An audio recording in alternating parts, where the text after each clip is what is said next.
Assalamualaikum warahmatullahi wabarakatuh. Waalaikumsalam warahmatullahi wabarakatuh. Bagaimana kabarnya hari ini anak-anak? Baik, Bu. Alhamdulillah. Anak-anak tetap jaga kesehatan ya. Ya, Bu. Ya, Bu. Karena kalau kita sakit, apakah bisa kita ke sekolah? Ya. Bisa juga, tapi kita nggak fokus buat belajar. Jadi tetap jaga kesehatan ya. Ya.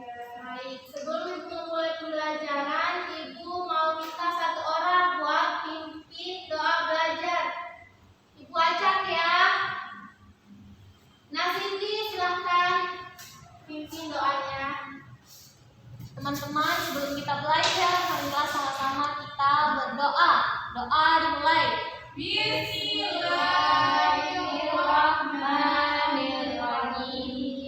Rabbi zidni ilman warzuqni fahman. Amin. Oke, baik. Sekarang Ibu absen. Siapa yang tidak hadir hari ini? Berni. Oke, Ibu absen satu-satu ya. Amisari, Hadir, Bu. Cindy, Hadir. Asti, Hadir, Bu. Terni, Sakit. oke, sakit. Putri, Hadir, Bu. oke, Terni sakit ya. Oke, anak-anak sudah pada tahu belum kita akan belajar apa hari ini? Belajar PKN. Ya, belajar PKN materi. Negara Indonesia. Oke, sebelum kita masuk ke materi, Ibu mau coba lihat samping kiri kanannya. Ibu lihat masih ada sampah. Nah, ini itu kulit pelan-pelan, tolong dipungut. Iya, Bu. Karena kalau kebersihan sebagian dari Iman. kalau bersih apa kita?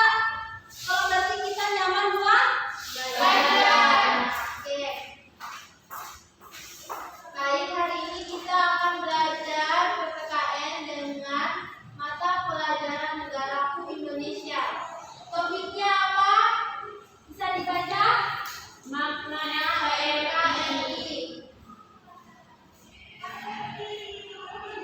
Oke, sebelum Ibu mau memutarkan videonya, Ibu mau menyampaikan tujuan pembelajaran kita hari ini itu ada dua. Yang pertama itu peserta didik mampu memahami makna negara kesatuan Republik Indonesia dan mampu mengetahui membedakan faktor-faktor yang menjaga keutuhan negara NKRI dan merusak NKRI.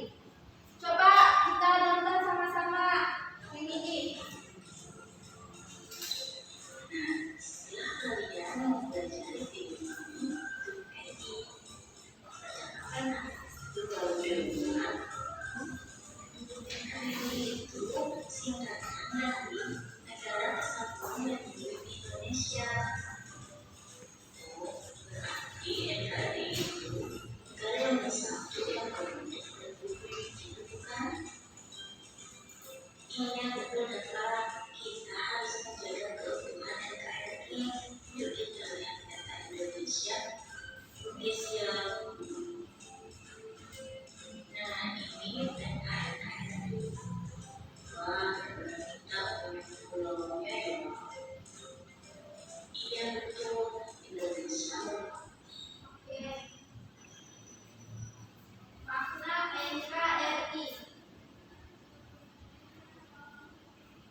ini lagi ada pengertian negara Indonesia. Negara Indonesia adalah negara kesatuan berbentuk republik yang wilayahnya merupakan kesatuan dari ribuan pulau yang terletak di antara Samudra Pasifik dan Samudra Hindia. Nah, serta di antara benua Asia dan Australia. Negara Indonesia juga merupakan negara kepulauan berdirikan Nusantara. Negara-negara kepulauan secara sederhana Indonesia disebut negara kepulauan karena wilayahnya terdiri dari banyak pulau dan terdiri dari 38 provinsi. Perhatikan ya anak-anak, sebentar ibu mau bagi kelompok, kita akan mengerjakan tugas. Coba perhatikan peta Indonesia. Nah, pasti ada pulau apa di sini? Sumatera. Pulau Sumatera. Ada Pulau Jawa, Kalimantan, Sulawesi, dan Papua. Kita sekarang berada di pulau mana, Nak Siti? Sulawesi, Bu. Boleh sini maju duduk. Kita sekarang berada di pulau mana? Di sini, Bu. Itu warna apa? Warna kuning. Oke, baik. Tepuk tangan buat Nak Siti.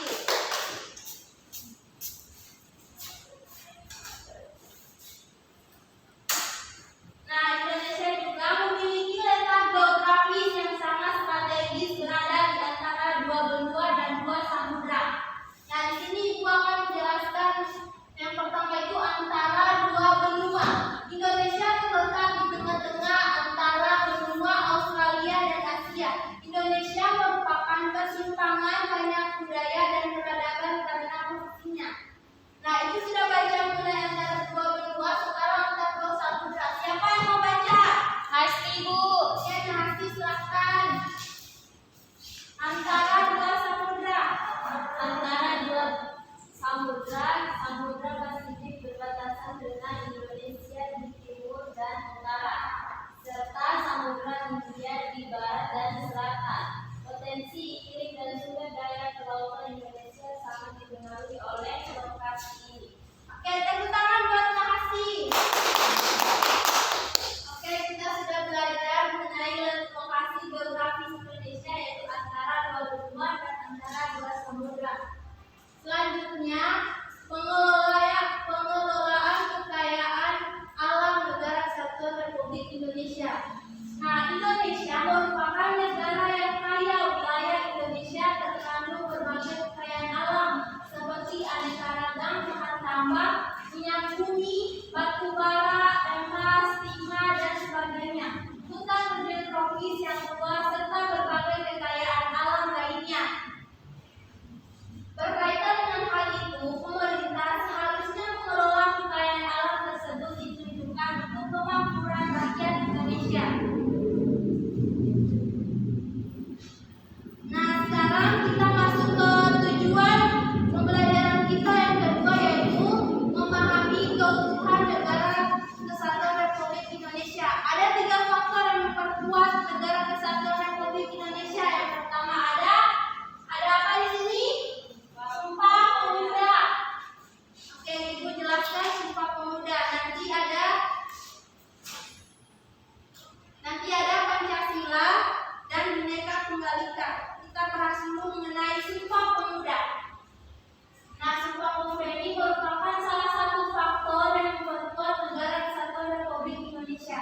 Sumpah Pemuda merupakan kebulatan tekad para pemuda dalam memperjuangkan kemerdekaan Indonesia. Nah, dalam isi rumusan Sumpah Pemuda tersebut terkandung nilai utama, yaitu satu nusa, tanah air, satu bangsa, dan satu bahasa, yaitu Indonesia. Oke, Ibu bacakan mengenai Sumpah Pemuda. Dengarkan ya. Bunyinya, kami putra dan putri Indonesia mengaku bertumpah darah satu, tanah air Indonesia. Kami putra dan putri Indonesia mengaku berbangsa satu, bangsa Indonesia.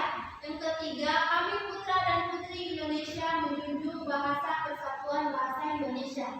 Oke, selanjutnya kita melangkah ke faktor yang memperkuat NKRI yang kedua, yaitu ada Pancasila. Oke, Pancasila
kecuali Ika.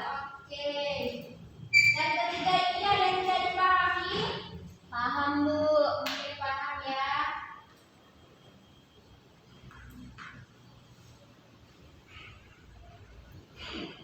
Ini dicatat di buku catatannya ya. Mengenai makna NKRI, faktor-faktor yang memperkuat NKRI ada Sumpah Pemuda, Pancasila, dan Prinsip Tunggal Ika. Catat ya. Ya, Bu. Ya, Bu.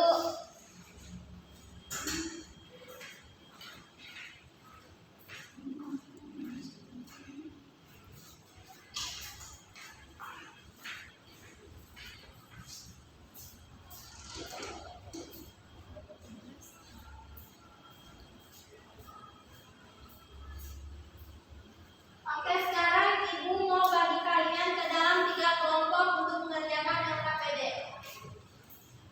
Kelompok 1, kelompok 2, kelompok 3. Nanti kalau sudah Ibu tunjuk satu profil dari satu kelompok untuk maju presentasi ya. Atau bisa juga di tempat duduknya. Silakan dibaca faktor yang menjaga keutuhan NKRI dan yang merusak. Bagaimana, ada yang tidak dimengerti? Oke.